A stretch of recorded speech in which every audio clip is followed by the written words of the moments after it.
ஆட்சியாளர் எப்படியெல்லாம் இருக்கக்கூடாதோ அப்படியான எல்லா பண்புகளையும் ஒரு சேர பெற்றிருந்தார் எகிப்து நாட்டின் அரசன்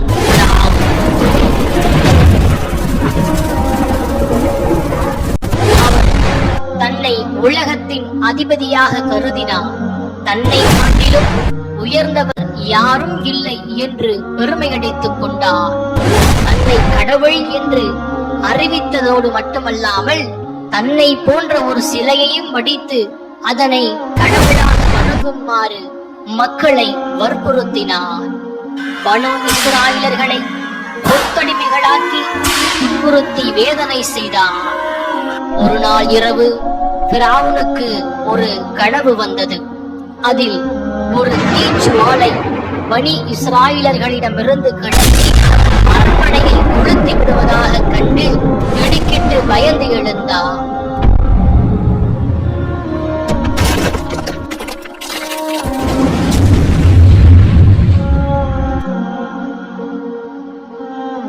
மறுநாளே தம் நாட்டின் ஜோதிடர்களையும் குறி சொல்பவர்களையும் அழைத்து தம் கனவு குறித்து விளக்கம் கேட்டார்.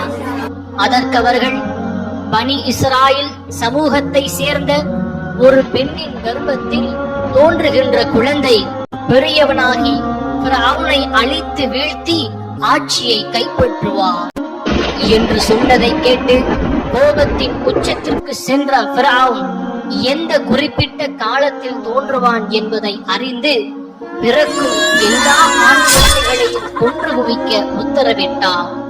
நாட்டில் கர்ப்பிணி பெண்கள் கண்காணிக்கப்பட்டனர். ஆண் குழந்தைகள் என்றால் அனைத்து கொலை செய்வது. பல்லாயிரக்கணக்கான ஆண் குழந்தைகள் தாய்மார்களின் கண்முன்னே கொல்லப்பட்டனர்.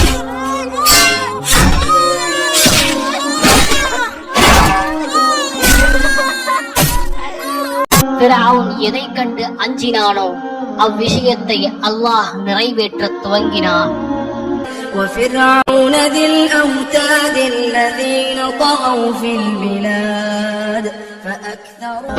நபி மூசா அலைஹி வஸல்லம் அவர்களை உருவாக்கினார். உன் குழந்தை பிறந்ததும் அதற்கு வயிறு நிரம்ப பாலூட்டி அவரை பயப்படாமல் துக்கப்படாமல் ஆற்றில் விட்டுவிடு, அவரை இறை தூதர்களில் ஒருவராக்கி வைப்போம் என்று அறிவிப்பு வந்தது. நைல் நதியில் மிதந்து வந்த அந்த பெட்டியை பிராவுனின் குடும்பத்தினர் கண்டெடுக்கின்றனர். அதனை பிராவுனின் மனைவியிடம் சேர்ப்பித்த போது அந்த குழந்தையை பார்த்தவுடன் பிடித்து போனது.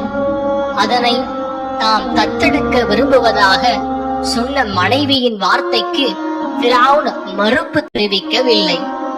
வாலிபராக மூசா அலைஹி வஸல்லம் அவர்கள் மாறிய போது இருவரின் சண்டை அவ்வழியே சென்று கொண்டிருந்த மூசா அலைஹி வஸல்லம் அவர்கள் முன்வந்தது. மூசா அலைஹி வஸல்லம் அவர்கள் அந்த மனிதனை நோக்கி ஒரு குத்து விட்டார்கள். அவ்வளவுதான்.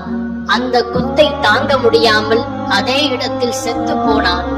அந்த செயலால் மூசா அலைஹி வஸல்லம் அவர்கள் எகிப்தில் இருந்து மத்திய நாட்டிற்கு செல்ல வேண்டிய நிலைக்கு தள்ளப்பட்டார்கள். அங்கே உயர்ந்தோர் அல்லாஹ் இறை தூதராக அறிவித்த பிறகு எகிப்தில் பிராவுனின் சபைக்கு மீண்டும் வந்தார்கள். பிராவுனே, நிச்சயமாக நான் அகிலங்களின் இறைவனால் அனுப்பப்பட்ட தூதன் ஆவேன் என்று மூசா கூறினார். அகிலங்களின் இறைவனிடமிருந்து உன்னிடத்தில் தெளிவான அத்தாட்சிகளை கொண்டு வந்திருக்கின்றேன். ஆகவே இஸ்ரவேலர்களை என்னுடன் அனுப்பி வை என்றும் அவர் கூறினார். அதற்கு உன் அத்தாட்சிகளை எனக்கு நிரூபித்து காட்டு என்றான் பிராவுன். அப்போது மூசா அலைஹி வஸல்லம் அவர்கள் தம் கைத்தடியை எறிந்தார்கள். உடனே அது ஒரு பெரிய பாம்பாகி விட்டது. பிராவுனின் சமூகத்தாரை சேர்ந்த தலைவர்கள் இவர் நிச்சயமாக திறமை மிக்க சூனியக்காரரே என்று கூறினார்கள். அவர்கள் சென்று சூனியத்தில் வல்லவர்களை எல்லாம் உம்மிடத்தில் கொண்டு வருவார்கள் என்று கூறினார். அவ்வாறே பிராவுனிடத்தில் சூனியக்காரர்கள் வந்தார்கள். அவர்கள், நாங்கள் மூசாவை வென்றுவிட்டால் நிச்சயமாக எங்களுக்கு அதற்குரிய வெகுமதி கிடைக்கும் அல்லவா என்று கேட்டார்கள்.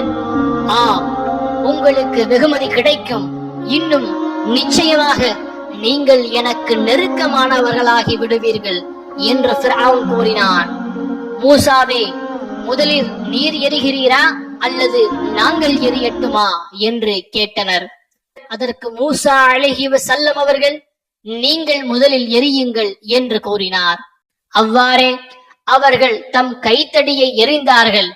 மக்களின் கண்களை அது வயப்படுத்தியது. மகத்தான சூனியத்தை செய்தனர்.